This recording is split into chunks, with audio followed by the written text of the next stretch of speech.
Hi friend, तमन्ना technical institute में आपका स्वागत है। फिर से नया वीडियो लेके आ गए हैं। आज के वीडियो में हम देखेंगे वाटर कूलर में गैस चार्ज कैसे करते हैं, फ्लशिंग कैसे करते हैं, फूड वीडियो दिखाएंगे। अगर आप हमारे चैनल प्लीज चैनल को सब्सक्राइब करें, वीडियो को लाइक करें। ये देखिए, 2 दिन पहले हमने वीडियो बनाया था कि वाटर कूलर में कि लीकेज है, यानी कि प्रेशर बहुत कम था। तो हमने प्रेशर भर के एक दिन रखा, उसका 250 प्रेशर भर के रखा था, लेकिन ये प्रेशर कम नहीं हुआ। इसका मतलब कि फ्रिज में लीकेज नहीं है। तो अब क्या होगा, तो सिस्टम में अगर ऑयल होगा तो कूलिंग नहीं करेगा। इसलिए हम क्या करेंगे, फ्लशिंग करके उसका गैस चार्ज करेंगे। ये जो टेकमसा का 1375 जो हमारा कंप्रेसर है, तो उसमें क्या करेंगे, फ्लशिंग करके गैस चार्ज करेंगे। देखो, जो हमने जो प्रेशर भरा था कल रात, उससे हम क्या करेंगे, बाहर निकाल देंगे। देखिए, हम क्या करें, खोल रहे हैं और चार्जिंग लाइन से इसका प्रेशर सब बाहर आ। हमें ऐसा लग रहा था कि इसमें लीकेज हो, क्योंकि जब स्टार्टिंग में जो लाए तो उसका प्रेशर बहुत कम था। पता नहीं टेक्नीशियन ने कम किया था, क्या किया था, वो आइडिया नहीं है। लेकिन फिर भी हमने एक बार प्रेशर भर के चेक कर लिया, एनआरवी वाला लगा हुआ था। अब हम क्या करेंगे, इसमें लाइनों को सीटीसी मार के फ्लशिंग करके ना गैस चार्ज करेंगे। तो देखिए, सबसे पहले हमें क्या करना है, एनआरवी वाला लगा हुआ था पहले से ही, तो एनआरवी वाल के अंदर की जो पिन है हम वो बाहर की तरफ निकाल दे रहे हैं। तो आपको क्या करना है, अगर एनआरवी लगा हुआ है तो उसको पिन बाहर निकाल देना। अगर एनआरवी वाल नहीं लगा तो आपको क्या करना है, चार्जिंग लाइन को काट देना है। देखिए, इसकी जो पिन है अंदर की तरफ की, वो हमने निकाल दी है। उसके बाद हम क्या करेंगे, कैपिलरी को जो फिल्टर तरफ है उससे हमें काट देंगे। यहाँ से देखिए, सिस्टम में क्या ऑयल बहुत ज़्यादा है। जिसे भी टेक्नीशियन भाई ने गैस चार्ज किया है, उसका कंप्रेसर चेंज किया है, लेकिन उसमें उसने क्या करा है, फिल्टर को चेंज ही नहीं किया। अब फिल्टर आप चेंज नहीं करोगे, फिल्टर का काम क्या है, सिस्टम में अगर तो मॉइस्चर होगा, अगर समझिए कचरा होगा, तो उसको उसका सेफ्टी का यानी आगे जाने नहीं देगी। इसलिए वो जाली लगी हुई होती है। तो उससे क्या करना, कभी भी आप गैस चार्ज करो तो फिल्टर को चेंज आपको कर ही देना है। तो ये आप देखिए कितना ऑयल अंदर से निकला हुआ है। यानी फिल्टर में ऑयल फुल भरा होगा तो कैपिलरी से गैस हमारा अंदर की तरफ जाएगा नहीं। तो ये देखिए, हम गर्म करके फिल्टर को निकाल, क्योंकि पीछे लाइन का स्पेस नहीं है इसलिए, और पीछे की तरफ पतरा ऑलरेडी है, तो हम क्या कर रहे हैं, पीछे की तरफ पतरा नहीं रख रहे हैं। तो ये देखिए, अंदर पूरा ऑयल भरा था। हमने फिर से फोड़ के भी एक बार चेक किया। ये देखिए, ऑयल जो अंदर था वो अंदर का ऑयल को जलने लगा। तो हमने क्या, ऑयल फिल्टर को बाहर निकाल दिया और अंदर पूरा ऑयल भरा हुआ है। आप देख सकते हैं कितना, तो अभी भी ऑयल निकल रहा है, जल रहा है। तो ऐसे क्या करना है, फिल्टर को, अगर सिस्टम में ऑयल होगा तो लाइनें चौकअप तो नहीं होगी, लेकिन क्या होगा, गैस की साथ में ऑयल भी घूमने लगेगा, तो कूलिंग इफेक्ट नहीं आएगी। तो अब हम क्या करेंगे, अगर समझिए सिस्टम में ऑयल है तो हमें सीटीसी लगाना होगा। कंडेंसर में तो हम नहीं लगा देंगे, इतना सारा ऑयल नहीं निकल रहा, तो हम कूलिंग कॉइल जो हमारी है उसमें लगाएंगे। इसके लिए कैपिलरी जो लगी हुई है वहाँ पे एनआरवी वाल हम लगा देंगे छोटा सा। तो वहाँ से क्या है कि हमारा जो वर्कशॉप का कंप्रेसर, उससे हम प्रेशर लगा सके सीटीसी मारने के लिए। देखिए, हमने कैपिलरी पे हमें एनआरवी वाल लगा दिया है। उसके बाद हम क्या करेंगे, उसको ब्रेजिंग कर देंगे। कैपिलरी भी जो हमारा कॉपर की होती है और जो हमारा जो पाइप है वो भी कॉपर की है, तो दोनों हम क्या करेंगे, उसमें ब्रेजिंग लगा देंगे। तो आपको भी ऐसे क्या करना है, ब्रेजिंग लगा देना है। देखिए, अभी भी इसमें ऑयल में जो अंदर अंदर जल रहा है, आप देख सकते होंगे, यानी कि पूरी सिस्टम में फुल ऑयल चढ़ चुका है। अब ऑयल होगा, क्या क्या भाई ने ये कंप्रेसर तो चेंज किया वाटर कूलर में, लेकिन इसका फिल्टर ही चेंज नहीं किया। तो क्या हुआ, कंप्रेसर एक तरफ ताकत करेगा लेकिन गैस सर्कुलेशन या कूलिंग इफेक्ट भी नहीं आएगी। ये देखिए, हमारे एनर्जी वाल तो कैपिलरी भी लग चुका है। हम क्या करें, सक्शन लाइन को खोल देंगे, जो अंदर की तरफ होती है वो क्या, हम उसको खोल देंगे। वो भी कॉपर का ही है, और स्पेस ज़्यादा होने की वजह पीछे की साइड में हम पतरा नहीं रख रहे, क्योंकि हाइट ज़्यादा है, इसलिए इतना बड़ा पतरा हमारा शेड नहीं होगा। देखिए, तो ये हमने क्या किया, फाइल की मदद से इसको दूर कर दिया। और ऊपर की पाइप को हमें थोड़ी साफ कर देनी, क्योंकि हमें फिर से ब्रेसिंग लगाने के लिए अंदर की तरफ नहीं जाएंगे, रोड टच होगा इसके लिए। देखिए, ये अब हम क्या करेंगे, हम सिस्टम को अब चालू करेंगे। ये हमारा जो सिस्टम का कंप्रेसर है उसको हमने चालू कर दिया। यहाँ से हम चेक कर रहे थे, देखिए ऑयल आ रहा है, क्योंकि टेढ़ा करके उसको लाए हुए थे। इसके लिए क्या है, सिस्टम में ऑयल थोड़ा सा है, और ऐसे भी ऑलरेडी पहले से ही ऑयल की प्रॉब्लम थी, क्योंकि कंप्रेसर लगाने के बाद फ्रिज फ्रिज में कूलिंग ही नहीं आया। ठीक है, तो इसके लिए क्या, कस्टमर का कहना है, हमने कंप्रेसर तो डलवाया लेकिन कूलिंग कूलिंग अभी तक आया नहीं था। हम ये लाइन भी साफ करेंगे और आपको रिजल्ट भी दिखाएंगे। ये आप जैसे हम आपको दिखा रहे हैं स्टेप बाय स्टेप, आपको भी क्या करना है, इसका काम करना है। जैसे आप कम करोगे तो आपको भी रिजल्ट मिलेगा। तो समझिए, वाटर कूलर में क्या होता है, 134 भी गैस आता है, किसी किसी फ्रिज में R22 नंबर का गैस आता है। तो आपको एक बार कंप्रेसर में चेक कर लेना क्या लिखा हुआ है, उसके बाद ही इसमें गैस चार्ज करना है। तो जो हमारी जो सिस्टम है 134 नंबर का जो गैस आता है हमारा, वो गैस हमारा यूज होता है। और जो कंप्रेसर टेकमसा का 2374 जो हमारा कंप्रेसर आता है, वो कंप्रेसर 2 कैपेसिटर वाला। तो हमें क्या करना है, अभी जो फ्लशिंग हो रहा है यानी साफ सफाई जो हो रही है वो पाइप की अंदर की तरफ की, तो वो हो रही है कंडेंसर की। तो हमारा जो वर्क, ये जो फ्रिज है वो अभी ऑन है, यानी फैन भी उसका घूम रहा है, कंप्रेसर भी स्टार्ट है, या डिस्चार्ज लाइन से कंडेंसर में प्रेशर जा रहा है, वो जितना भी ऑयल है वो। तो आपको 5 से 10 मिनट तक क्या करना है, इसको साफ करना है अंगूठा रख के। ठीक है, तो ऐसे क्या करोगे, तो जितना भी ऑयल है कंडेंसर पूरा बाहर की तरफ निकल जाएगा। आप सीटीसी भी लगा सकते हो, लेकिन ज़्यादा ऑयल ना आने की वजह से हम क्या कर रहे हैं, कंडेंसर में सीटीसी नहीं लगा रहे हैं। हमने यहाँ 5 से 7 मिनट तक वो करेंगे फ्लशिंग करें, अगर ऑयल नहीं आएगा इसके बाद हम क्या करें, फिल्टर लगा देंगे। ये देखिए ऑयल आना हमारा बंद हो चुका है, ठीक है। और इसमें देखिए कैपिलरी में अभी भी ऑयल टपक रहा है, यानी कूलिंग कॉइल में भी हमारा ऑयल फुल ही भरा हुआ होगा। ऐसे क्या करना है आपको, फ्लशिंग सबसे पहले कंडेंसर का करना है, उसके बाद जो करना है कूलिंग कॉइल का करना है। देखिए ऑयल आप देख सकते हैं कितना ऑयल निकल रहा है। देखिए अब हमने ये बंद कर दिया, यानी कंडेंसर में से जो ऑयल था वो पूरा बाहर निकल चुका है, वो आना बंद हो चुका है। अब हम क्या करेंगे, वहाँ पे फिल्टर लगाएंगे, फिल्टर लगा के ने कैपिलरी लगाएंगे। उससे पहले हमने फ्लशिंग कर लेते कूलिंग कॉइल, तो हमें क्या डायरेक्ट हमें कैपिलरी का जॉइंट ही लगाना पड़े, इसलिए हम क्या करें, देखिए इंजेक्शन की वजह से हमने सीटीसी लगाया। सीटीसी लगाने से क्या होगा, अगर मॉइस्चर होगा, कचरा होगा तो जल्दी से बाहर आ जाएगा, ठीक है। देखिए हमने कनेक्शन कर दिया कैपिलरी को, हमने जैसे शुरुआत में एनआरवी वाल लगाया हुआ था, तो वहाँ पे हम चार्जिंग लाइन फिट कर देंगे। एक चार्जिंग लाइन का जो पॉइंट है, लाइन है, वो हम कंप्रेसर जो हमारा वर्कशॉप का कंप्रेसर होती है डिस्चार्ज लाइन पे लगा देंगे। ये देखिए भूल से हमने सक्शन लाइन पे लगा दी थी, लेकिन ये रियल में क्या होती है, जो जाडी पाइप जो हमारी होती है वो सक्शन होती है, चार्जिंग होती है, और जो पतली होती है वो हमारी डिस्चार्ज लाइन होती है, ठीक है। लेकिन हमें कहीं क्या है, टेक्निकल भाई ने गलती की है, ये भूल से ये लगा दी थी, लेकिन अब ये भी फिर से वो चेंज भी कर देंगे, क्योंकि हमें वैक्यूम करना है, खींचना है, तब हमें सक्शन लाइन पे करना है कनेक्शन। लेकिन ये कनेक्शन क्या कर दिया था, सक्शन लाइन पे कर दिया था, ठीक है। ये देखिए हमारी एनआरवी वाल को भी हमने टाइट कर दिया है। अब हम क्या करेंगे, कंप्रेसर को स्टार्ट करेंगे। ये देखिए हमारा डायरेक्ट टॉर्क लगा के हमारा जो वर्कशॉप का कंप्रेसर उसको हम चालू कर रहे हैं, ठीक है। ये देखिए हमने कहाँ लगा, सक्शन लाइन पे लगाई, इसलिए हम फिर से क्या खोल रहे हैं और हमने डिस्चार्ज लाइन पे लगा के अब फ्लशिंग कर रहे हैं। देखिए फ्लशिंग कैसे हो रहा है, तो जो कैपिलरी से प्रेशर हमारा कूलिंग कॉइल के अंदर की तरफ जा रहा है, और रिटर्न जो पाइप है वो हमारी सक्शन लाइन से, जितना भी सिस्टम में ऑयल होगा कूलिंग कॉइल में, पूरा सक्शन लाइन से बाहर निकल जाएगा। इनलेट जो हमारी होती है वो कैपिलरी होती है। तो तब तक हमें करना, ये हमारे वर्कशॉप के कंप्रेसर से फ्लशिंग हो रहा है सीटीसी लगा के, तो जब तक ऑयल आ रहा है तब तक आपको क्या करना है, फ्लशिंग करना है। देखिए फ्रिज की जो सिस्टम है, वाटर कूलर की सिस्टम है, वो बंद है, अभी आप देख सकते हैं फैन भी बंद है, तो अंगूठे की मदद से आपको क्या थोड़ी देर इसका फ्लशिंग करना है।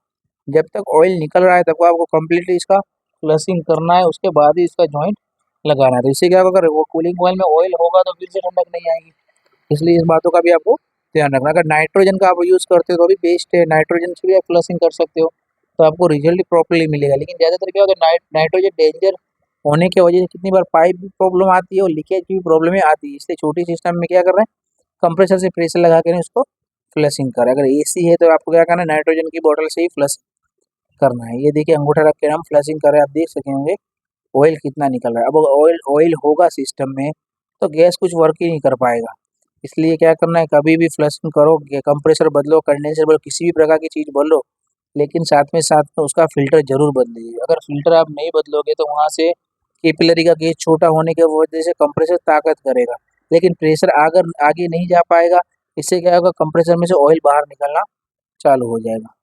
देखिए हम उसका फ्लशिंग कर रहे हैं, तो आपको क्या करना है, ऐसे देखिए कितना ऑयल निकल रहा है, तो ऐसे आपको फ्लशिंग करना है।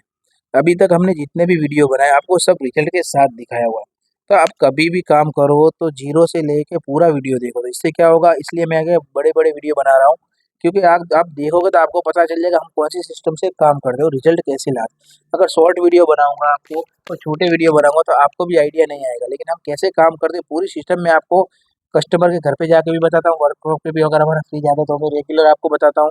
तो आप ये स्टेप से काम करोगे तो कभी भी आपको प्रॉब्लम नहीं आएगी। अगर समझिए गैस वाटर कूलर में क्या होता है, लीटर के हिसाब से डिफरेंट आता है, किसी में R22 गैस का यूज़ होता है, तो किसी में समझिए कि जो हमारा R134 जो गैस होता है उसका यूज़ होता है। तो सर आपको प्रेशर भी पता है, कंप्रेसर के ऊपर ही लिखा हुआ होता है कौन सा गैस हमारा जाएगा। ये देखिए हमारा कूलिंग ऑयल का फ्लशिंग हो चुका है, ठीक है।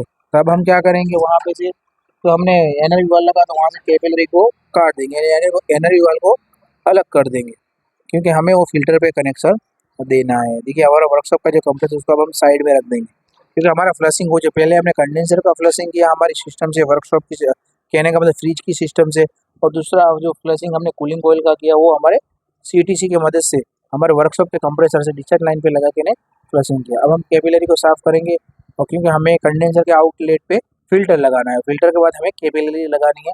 तो इससे क्या होगा, पूरी जैसी हमारी मैकेनिकल जो सिस्टम है, जैसे आपको पता होगा हमने कितने वीडियो भी बनाए हुए हैं, तो आप हमारे यूट्यूब चैनल पे भी दूसरे वीडियो भी देख सकते हो कि जैसे समझिए कंप्रेसर में जो डिस्चार्ज लाइन कहाँ पे जाती है, फिल्टर से कनेक्शन कहाँ पे जाती है, पूरी जो लाइन है तो आपका कन्फ्यूजिंग दूर हो जाएगा। तो ये देखिए कॉपर से कॉपर का जॉइंट होने की वजह से इसका कंडेंसर फिंच टाइप कंडेंसर है, कॉपर का है। तो इससे क्या हमें फ्लक्स का उपयोग नहीं करना होगा, आगे से थोड़ा मोड़ देना है। कभी भी आप ब्रेजिंग करते हैं किसी भी ब्रेजिंग को, तो रोड को आगे से थोड़ा मोड़ देना है। पीछे की तरफ क्या है, आपको इजीली वेल्डिंग लगा सको। और उसके रेगुलेटर के हिसाब से आप देखिए हमने टॉर्च के ऊपर अंगूठा रखा हुआ है, कम ज़्यादा आपको करते रहना है। जैसे कि ज़्यादा आप गर्म रखोगे, उसका भी वीडियो हमने बनाया है, जैसे ब्रेजिंग कैसे करते हैं, ठीक है। तो ऐसे भी आप काम कर सकते हो। ये देखिए पीछे पतरा रखने की हमें जरूरत नहीं पड़ेगी, क्योंकि पीछे भी साइड में ऑलरेडी पतरा दिया हुआ है। ये देखने हमने फिल्टर का कनेक्शन कर दिया है। अब फिल्टर लग गया, इसके बाद हमको आपको पता होगा कैपिलरी लगाएंगे। कैपिलरी हमने साफ करके रखी ऑलरेडी, देखिए और फिर से हम साफ कर देते हैं, क्योंकि इसमें ऑयल ज़्यादा होने की वजह से और नीचे भी खराब था, इसलिए हमें क्या करना है, फाइल से साफ कर दिया। और उसका छेद हमें दिखे देना, क्योंकि प्लायर की मदद से हमने काटा हुआ है, तो छेद भी पिंच हो सकता है। कितनी बार ऐसा होता है, जल्दी में टेक्नीशियन में क्या करते हैं, फिल्टर में कनेक्शन दे देते। अब इससे क्या होगा, प्रेशर आगे के तो जाएगा नहीं। जब भी आप फ्लशिंग करोगे कूलिंग कॉइल का, तो वहाँ पे प्रेशर ही नहीं आएगा, वो भी कंफ्यूजिंग हो जाएगा। इसलिए कभी भी काम करो तो आप स्टेप बाय स्टेप काम करना है और ध्यान से काम करना है। काम किसी भी प्रकार का हार्ड काम नहीं है, लेकिन क्या है, कितनी बार गलती हो जाती है। तो अब आपको क्या करना है, ये बात का ध्यान देना। देखिए कैपिलरी का और हमारे जो फिल्टर का है, उसका जो गेज है, थोड़ा फिल्टर का गेज बड़ा है, इसलिए हम क्या करेंगे, उसको पैर की मदद से थोड़ा पिंच कर देंगे, क्योंकि रोड अंदर की तरफ ना जाए।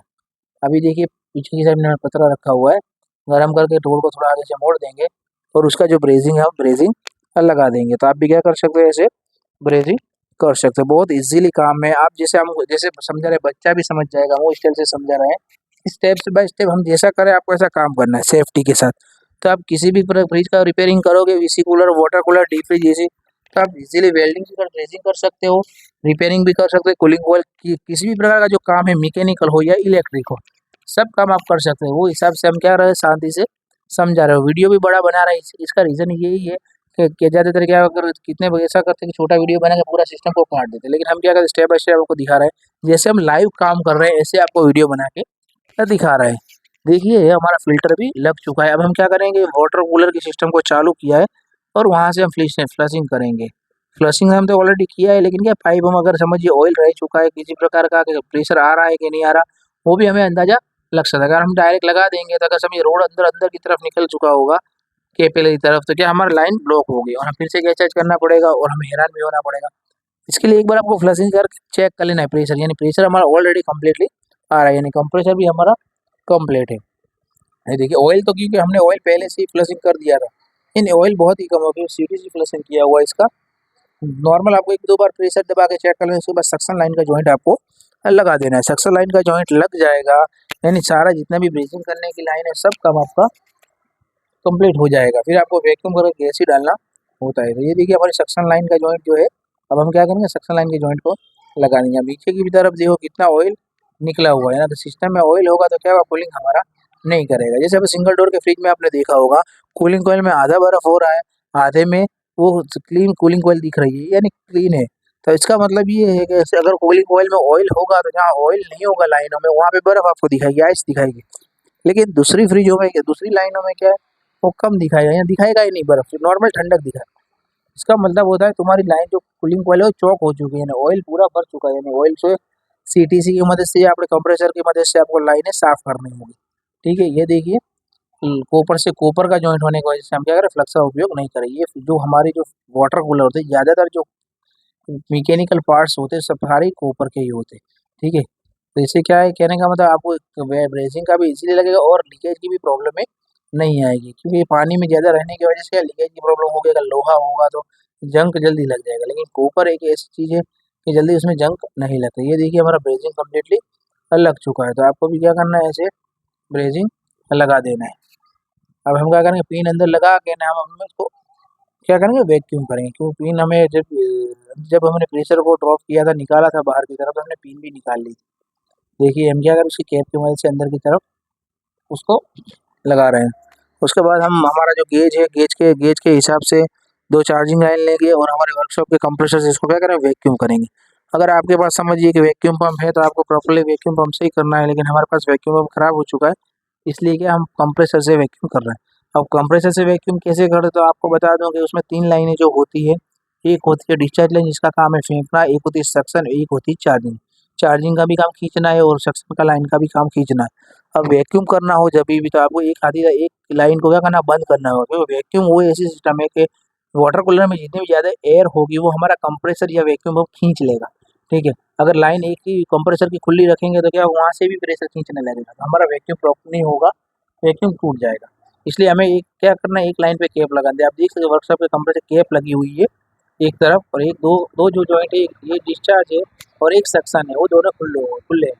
सक्शन से कंप्रेसर हमारा खींचेगा और डिस्चार्ज में प्रेशर बाहर फेंकेगा। तो ऐसे क्या करेगा, ये काम हमारा वर्कशॉप का कंप्रेसर करेगा। वो गेज में सुई जीरो की तरफ थी, अब क्या हमने कंप्रेसर स्टार्ट करेंगे तो सुई का नीचे की तरफ जाएगी। तो हमें क्या 15 से 20 मिनट तक -30 जब तक प्रेशर नहीं दिखाई देता हमें गेज में, तब हमें क्या करना, वैक्यूम करते रहना है। तो जितनी भी एयर होगी सिस्टम की बाहर निकल जाएगी। ये देखिए -30 हमारा आ चुका है। हमने 10 मिनट क्या है, 10 मिनट 15 मिनट वीडियो को बंद कर दिया था, इसीलिए क्योंकि ज़्यादा बहुत बड़ा वीडियो हो जाता है, इसलिए हमने क्या कर दिया, वैक्यूम दिखा दिया।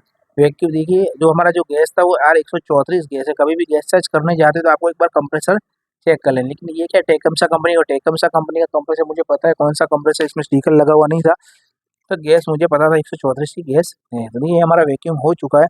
अब हम 134 नंबर का गैस चार्ज करेंगे। -30 हमारी सिस्टम यानी वैक्यूम भी प्रॉपर्ली हमने कर दिया है। अब हम गैस नाखेंगे, उसकी हीट और इसके लीकेज चेक करेंगे। देखिए ये हमारी जीरो की तरफ है, तो जैसे हम गेज को अंदर लगाएंगे, पाइप को लगाएंगे चार्जिंग, और जैसे हम बोतल को ओपन करेंगे तो सुई हमारी ऊपर की तरफ जाएगी। क्या जाएगी, ऊपर की तरफ, यानी प्रेशर हमारा अंदर की तरफ जाने लगा। तो हमें आइडिया आ जाएगा। तो हमें क्या करना है, 80 से 90 प्रेशर स्टैंडिंग रखना है। इसे शुरुआत जैसे हम चालू करेंगे तो 10 से 15 प्रेशर हो जाएगा। ठीक है, अगर रिटर्न तक भी आप वेट करते हैं, अगर वाटर कूलर आपका भरा हुआ है तो आपको क्या करना है, 25 प्रेशर भी आप कहने का मतलब डाल सकते हो। यानी ज़्यादा प्रेशर जो होता है वो 15 से 17 18 आसपास आप रखोगे तो आपकी हीट भी, क्यों अभी हमारा जो वाटर कूलर वो खाली है। ठीक है, तो हमें एक बार रिटर्न खाली चेक करना है, रिटर्न आ रही है कि नहीं आ रही। तो खाली होगा तो कूलिंग जल्दी आ जाएगा, रिटर्न आ जाएगी, क्योंकि पानी भरा हुआ होगा तो आपको कूलिंग आने में बहुत देर लगेगी। तो प्रेशर को हीट कैपिलरी फिल्टर के हिसाब से आप गैस डाल सकते हो, क्योंकि अभी मैं समझो कि अब मैं आपको बोलूँगा इतना गैस चार्ज करना है आपको, तो आप कन्फ्यूज होंगे। अगर समझिए कि आपके पास 20 लीटर का फ्री वाटर कूलर आया है, तो आपको पता ही नहीं चलेगा आपको प्रेशर कितना डालना है। लेकिन आप इतना टाइम से काम करो तो आपको एक आइडिया तो होना चाहिए कि हम रिटर्न सिस्टम माइनस नहीं जानी चाहिए। समझिए कि 10 के प्लस 10-15 आसपास प्रेशर आप रखोगे तो बेस्ट है। देखिए ये हम हमारे क्या करेंगे, वर्कशॉप पे जो हमारा वाटर कूलर है, सॉरी, उसको हम चालू करेंगे। ये देखिए हमने इसमें 80 आसपास डाला था। अब हमारा गेज जो नीचे की तरफ हो रहा है, डाउन हो रहा है। हम इसको हीट चेक कर रहे हैं, जितनी हीट आएगी इतना कूलिंग भी इफेक्ट भी आएगा। और फिल्टर भी हमारा कंप्लीट चल रहा है, कैपिलरी भी को भी एक बार चेक करना है, रिटर्न को भी एक बार चेक करना है। तो इसे क्या आपको अंदाजा लग सकता है, धीमे धीमे आज भी डाउन हो रहा है। देखिए सुई जो हमारी गेज की, तो ऐसे क्या करना है, हमें थोड़ी देर इसको चालू ही रखना है। 80 प्रेशर रख के ना हमें चालू कर देंगे तो हमारा जो 15 आसपास का जो है वो प्रेशर आ जाएगा। देखिए ये हम जितने भी हमने जॉइंट लगाए, सब जॉइंट को हमें क्या करना है, बारीकी से चेक कर लेना है, क्योंकि कितनी बार ऐसा होता है जो हम जॉइंट लगाते हैं वही लीकेज की प्रॉब्लम होती है, गर्म होने की वजह से भी लीकेज हो जाता है। ये देखिए हम सारे जॉइंट जितने भी है सब बारीकी से चेक करें, और अंदर की तरफ आपको लाइन भी दिखाएंगे जो कूलिंग आ जाएगा ना, तो ऐसे क्या करना है आपको, वो चीज़ का भी ध्यान देना है। देखिए हीट भी हमारी बिल्कुल आ रही है और फ्रिज हमारा स्टार्ट हो चुका है। ये देखिए लाइन आप देख सकते होंगे, बहुत बारीकी से नीचे की 3 लाइनें आ चुकी हैं। तो ऐसे क्या करना है, अब थोड़ी देर आपको चलाना है। तो आपको हमारा वीडियो कैसा लगा प्लीज़ कमेंट करके ज़रूर बताएं, और ये वीडियो को ज़्यादा से ज़्यादा शेयर करिए। देखिए अभी 25% दिखा रहा है, अभी थोड़ा मैं कम कर दूंगा, और वीडियो को ज़्यादा से ज़्यादा शेयर करें, इससे क्या इसके दूसरे भाइयों को हमारी इन्फॉर्मेशन मिल सकती है। देखिए ठंडक आ चुकी है ना, वीडियो में देख भी सकते हो। ऐसे क्या करना है आपको, ये चेक हाथ टच करके भी हम एक बार चेक करेंगे, लाइन आ चुकी है। देखिए इसको क्या करेंगे, एक घंटा चालू रखें तो हमें रिजल्ट मिल जाएगा।